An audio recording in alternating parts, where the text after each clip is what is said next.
Kisah pilu pensiunan ASN dan istri terusir dari rumah, harta ludes dikuras anak tiri. Kisah pilu pasangan suami istri pensiunan ASN dan pensiunan guru honorer di Bangkalan, Jawa Timur. Nasib pilu dialami keduanya lantaran harus terusir dari rumahnya sendiri. Mirisnya harta keduanya dikuras habis oleh anak tirinya sendiri. Adapun pasangan pasutri tersebut berinisial MH dan MF.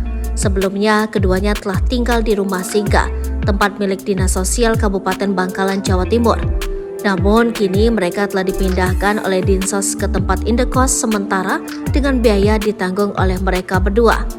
Kepala Dinsos Bangkalan, Wibagio Suharta menjelaskan, pasangan suami istri itu tidak bisa terus-terusan tinggal di rumah singgah karena aturan. Namun, Dinsos sudah menyewakan tempat kos agar mereka tidak terlunta-lunta. Sebulan ke depan, mereka tinggal di tempat kos dengan biaya dari pemerintah.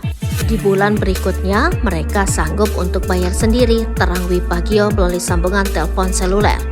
Bagio mengatakan selama sepekan tinggal di rumah singgah, pensiunan ASN dan istrinya mendapatkan pelayanan yang maksimal, mulai dari makan dan kebutuhan lainnya seperti obat-obatan. Mereka itu sudah lanjut usia, tidak hanya butuh makan dan minum, tapi juga butuh obat, kata Bagio. Suami berinisial MH adalah pensiunan aparatur sipil negara, ia pernah mengalami stroke. Sementara istrinya MF merupakan pensiunan guru honorer dan kerap kali sakit-sakitan. Pasutri ini merupakan warga Jalan Halim Perdana Kusuma, Kelurahan Tonjong, Kabupaten Bangkalan. Sebelumnya keduanya memiliki rumah dan mobil, akan tetapi hartanya semua ludes.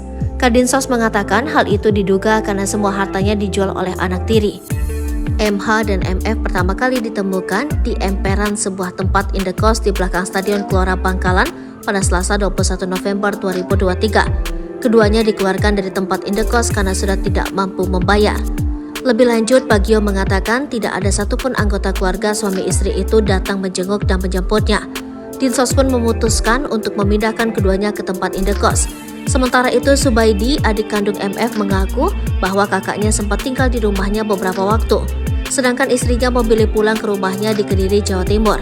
Namun MF tiba-tiba menghilang dan kembali tinggal bersama istrinya. Subaidi tahu jika kakaknya itu ditampung di rumah singgah milik Dinsos, namun dirinya enggan untuk menjemputnya. Masalahnya karena tinggal bersama istrinya.